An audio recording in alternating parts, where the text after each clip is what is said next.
할렐루야. 153 저녁 기도에 오신 여러분들을 주님의 이름으로 환영하고 축복합니다. 오늘 이 저녁 시간에도 우리들이 전혀 깨닫지 못했고 우리들이 전혀 바라보지 못했던 것들을 이 시간 하나님의 임재 가운데서 깨달아지고 바라봐져서 하나님 앞에 참된 회개의 자리로, 또한 하나님 앞에 참된 회복의 역사로 영광 돌리는 이 저녁 시간이 되었으면 좋겠습니다. 오늘 이 시간 우리 같이 찬양했으면 좋겠습니다. 나는 아무것도 아닙니다. 오직 주의 생명이 나의 생명입니다. 주님, 오직 한 분 그 주님을 바라봅니다. 우리 같이 찬양하며 나아갑시다. 나는 아무것도 아닙니다. 주님의 사랑이 없으면 나는 아무것도 모릅니다. 주님의 지혜가 없으면 나는 아무것도 못합니다. 주님의 없으면 나는 한순간도 못 삽니다. 주님의 생명이 없으면 이제 내가 사는 것 아니요, 그리스도 사시니 오직 그의 생명이 나의 생명, 나의 모든 날들도 주의 것.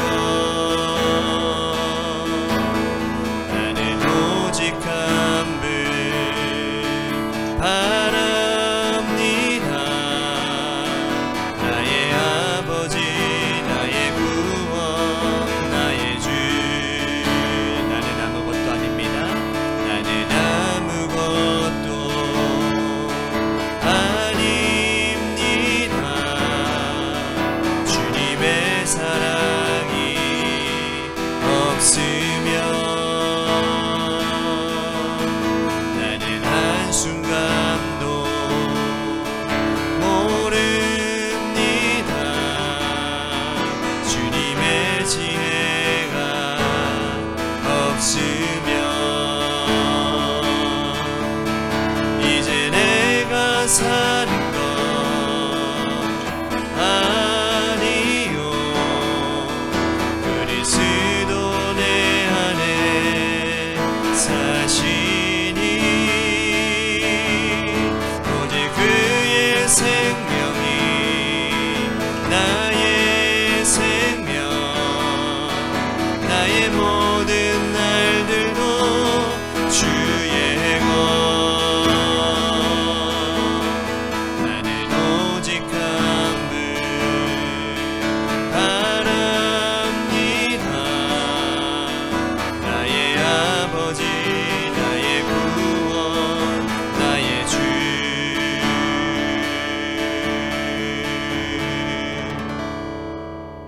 기도하겠습니다. 하나님, 오늘도 주님의 은혜 안에 하나님 우리들이 주장할 것 없고 또한 내세울 것 하나 없는 우리 연약한 존재들입니다. 오늘 주님께서 우리들에게 은혜 베푸실 때에 하나님 무너졌던 우리들의 마음과 우리들의 생각과 또한 우리들의 삶이 하나님 일어서 나는 줄로 믿습니다. 주의 은혜를 오늘 우리 가운데 부어 주옵소서. 하나님, 우리는 아무것도 아님임을, 우리는 주님의 은혜 없이는 아무것도 못함을 하나님 이 시간 고백하고 주님만 바라보는 이 저녁 시간이 되도록 인도하여 주옵소서. 사랑이 많으신 예수님 이름 받들어 간절히 축복하며 기도하옵나이다. 아멘.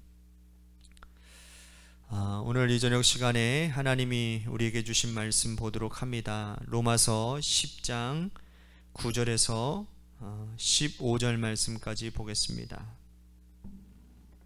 죄송합니다. 로마서 10장 9절에서 13절 말씀까지 보겠습니다. 로마서 10장 9절에서 13절 말씀까지 보겠습니다. 우리 같이 한 목소리로 다 함께 봉독하도록 하겠습니다. 다 함께 봉독하겠습니다. 시작. 내가 만일 내 입으로 예수를 주로 시인하며 또 하나님께서 그를 죽은 자 가운데서 살리신 것을 내 마음에 믿으면 구원을 받으리라. 사람이 마음으로 믿어 의에 이르고 입으로 시인하여 구원에 이르느니라. 성경에 이르되 누구든지 그를 믿는 자는 부끄러움을 당하지 아니하리라 하니 유대인이나 헬라인이나 차별이 없음이라. 한 분이신 주께서 모든 사람의 주가 되사 그를 부르신 모든 사람에게 부요하시도다. 누구든지 주의 이름을 부르는 자는 구원을 받으리라.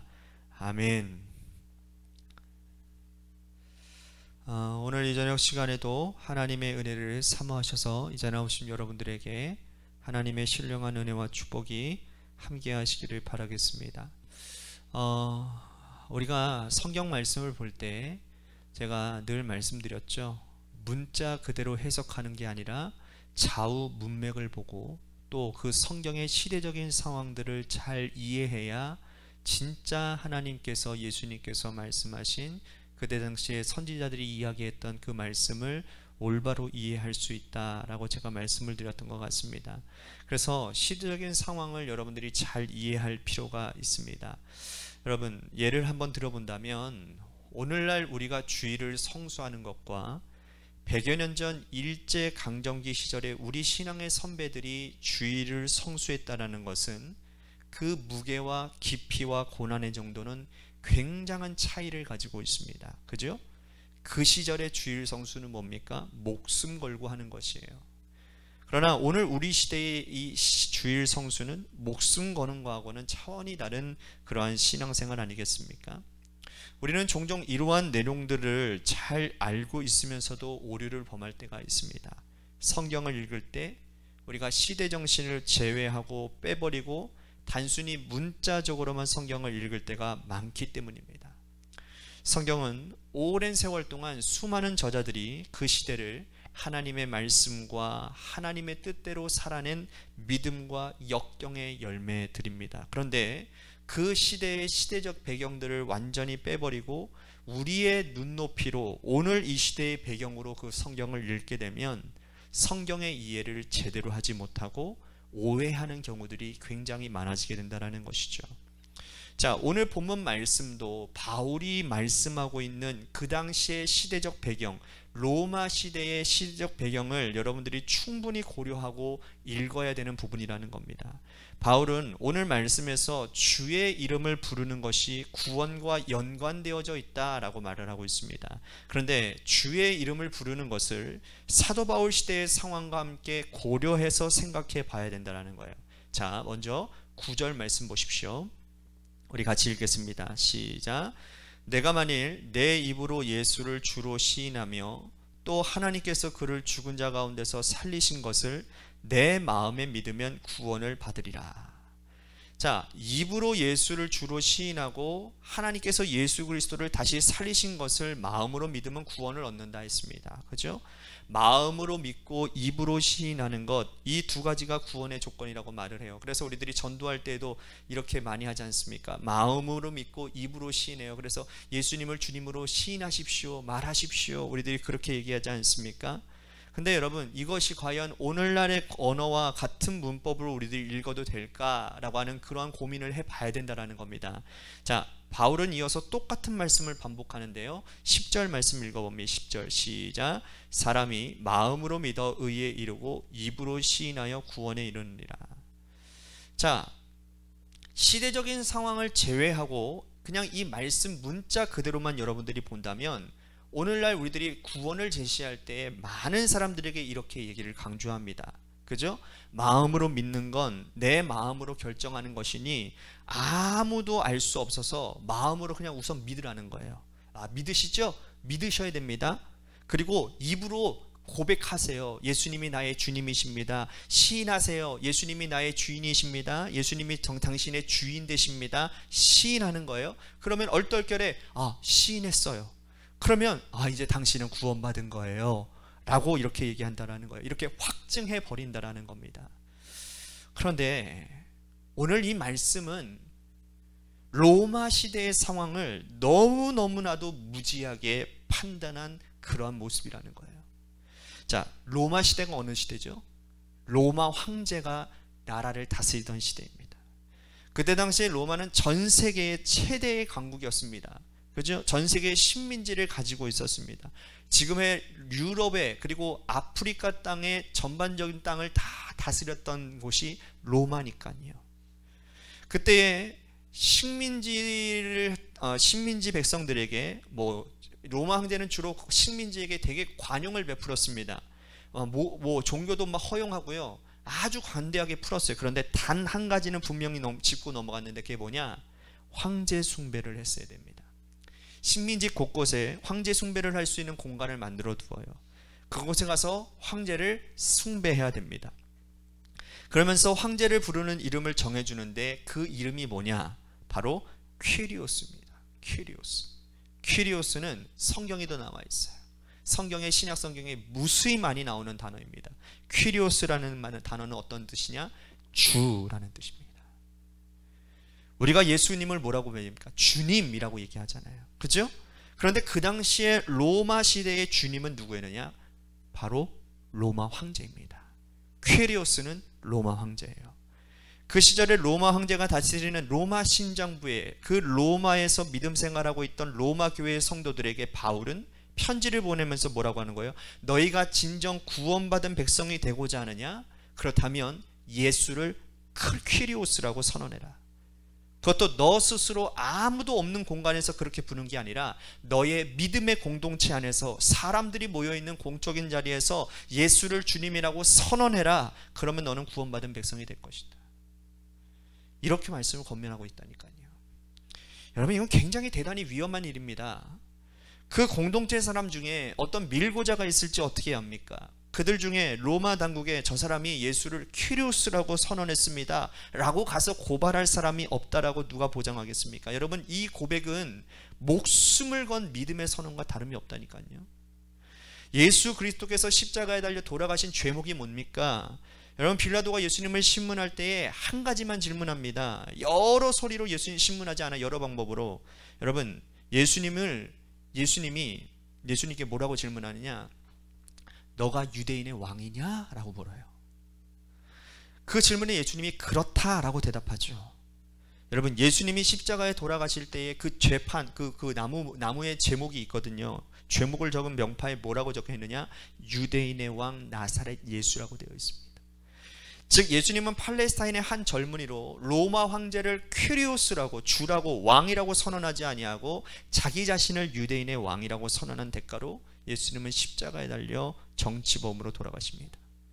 그런데 시간이 지나서 그렇게 죽은 예수를 역시 퀴리오스라고 선언한 사람들이 로마 중심부 심장에서 자라나고 있다는 사실을 로마 당국이 여러분 어떻게 받아들이겠습니까? 그들을 색출해서 죽이고 싶지 않겠습니까? 그래서 많은 사람들이 그 콜로세움이라고 하는 원형 경기장에서 사자의 먹이가 되고 십자가에 달려 불에 타 죽기도 하고, 예수를 주라고 시인했다라는 것 하나만으로도 목숨을 걸어야 됐다라는 거예요. 마태복음 16장에 보면 위대한 베드로의 신앙 고백이 나오죠. 예수님께서 빌립보 가이사랴 지방에서 지나가시다가 제자들에게 묻습니다. 자, 이 장소가 굉장히 중요해요. 사람들이 나를 누구라 하느냐? 그럴 때 유명한 베드로의 신앙 고백이 있죠. 주는 그리스도시요 살아계신 하나님의 아들이십니다. 다른 제자들은 그렇게 이런 고백을 할 수 있었는데도 왜 못했는지 아십니까? 할 수 있었다니까요. 근데 왜 못했는지 아세요? 자, 보세요. 주는 그리스도시요 이 말은 예수님 당신은 나의 왕이십니다, 제사장입니다, 선지자이십니다 라는 고백이에요. 예수님을 왕으로 고백하는 겁니다. 예수님을 나의 퀴리오스라고 고백하는 이 위대한 선언을 어디서 했느냐? 빌립보 가이사랴라는 곳에서 했어요. 빌립보 가이사랴가 어떤 곳인지 아십니까? 로마 황제를 숭배하라고 만들어 놓은 로마의 계획 도시입니다. 그 당시에 헤롯이 빌라도가 로마의 황제를 비위를 맞추기 위해서 만들어 놓은 황제 숭배를 위해 만들어 놓은 최적화된 도시가 바로 이 빌립보 가이사랴라는 거예요. 그래서 그곳에는 곳곳에 로마의 황제의 동상, 흉상 등이 서 있고 로마 황제를 섬길 수 있는 공간들이 곳곳에 있었습니다. 그런데 그곳에서 제자들은 아무 말도 못하는 거예요. 왜? 밀고자가 있을 것 같아서. 그런데 베드로는 뭐라고 당당하게 얘기합니까? 예수님을 퀴리오스라고 얘기합니다. 주는 그리스도시요, 주님은 왕이십니다. 우리는 그 당시의 문법으로 이 말씀을 우리들이 다시 읽어봐야 되는 겁니다. 오늘 말씀 13절 말씀 다시 한번 읽어봅시다. 시작. 누구든지 주의 이름을 부르는 자는 구원을 받으리라. 여러분, 우리가 지금 제가 이렇게 말씀드린 시대적인 배경을 여러분들이 알고서 이러한 느낌으로 이 구절을 읽을 때에 전혀 다른 느낌 아닐까요? 그러면 주의 이름을 부른다라는 것, 예수 그리스도를 퀴리오스라고 선언한다라는 것을 오늘의 언어로 옮긴다면 우리는 어떻게 다시 정의할 수 있을까요? 그건 바로 우리들의 삶에서 예수님이 진짜 나의 주인 되심을 고백하냐라는 겁니다. 시인하냐라는 겁니다. 우리가 입술로는 예수님을 주님이라고 부르는 것은 너무나도 익숙해져 있습니다. 그러나 진실로 예수님을 내 인생의 주인으로 모시고 섬기고 살고 있습니까? 오늘 하루 직장에서, 나의 일터에서, 나의 가정에서, 삶의 현장에서 예수님을 주님으로 모시지 않고 우리가 돈에 묶여서, 사람에 묶여서, 내가 원하는 욕망에 묶여서 살고 있지는 않았습니까? 그 모든 것들을 척결하고 나의 삶으로 진정 예수님을 주인으로 모시고 있다는 것을 보여주며 사셨냔 말입니다. 말씀대로 행하고 말씀대로 살고 사람에 매이는 것이 아니라 주님에게 매여 사는 모습을 주변에 나를 아는 모든 사람들에게 알 수 있도록 그렇게 살아갔느냐라는 거예요. 이것이 바로 성화의 삶입니다. 다시 말씀드립니다. 칭의는 하나님께서 주도하셔서 은혜로 시작되어지는 겁니다. 우리가 하나님의 자녀로 인침받은 것, 그래서 우리는 하나님의 은혜로 말미암아 우리는 첫 번째 구원의 관문에 들어가게 됩니다.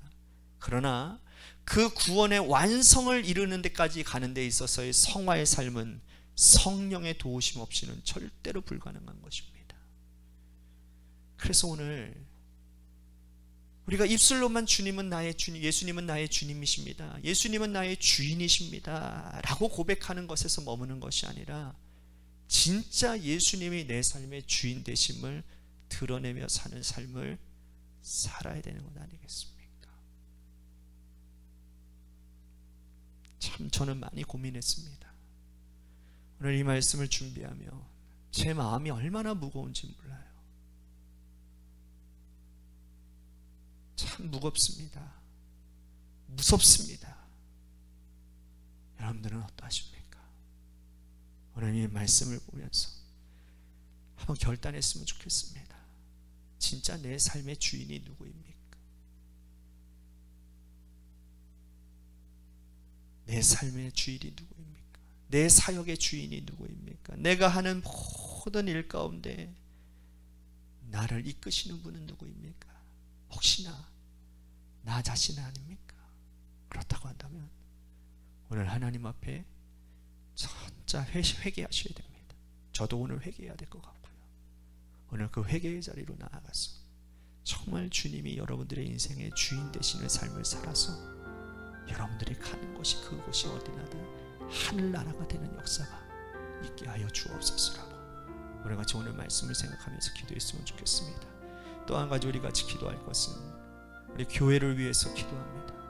하나님, 제가 어제 여러분들에게 단체로 문자를 보내드렸을 거예요.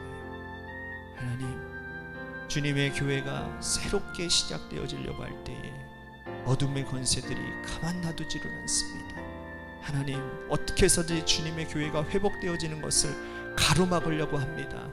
하나님, 주님께서 주의 성령으로 우리 교회를 붙들어 주시옵시고 새롭게 거듭나게 하셔서 새 역사로 하나님 주님의 교회가 바로 세워지는 은혜가 있도록 주님 우리 교회를 인도해 주시옵소서. 교회를 위해서 여러분 한 사람 한 사람들 정말 오늘 예배 참석하신 여러분들 모두가 다 뜨겁게 기도해 주시기를 바랍니다. 마지막으로 여러분들의 삶의 자리와 여러분들의 자녀들을 위해서 여러분들 기도하시다가 돌아가시기를 바랍니다. 우리 같이 하나님 앞에 큰 소리로 여러분들의 삶의 자리 가운데서 기도하며 나아가도록 하겠습니다. 기도하시겠습니다.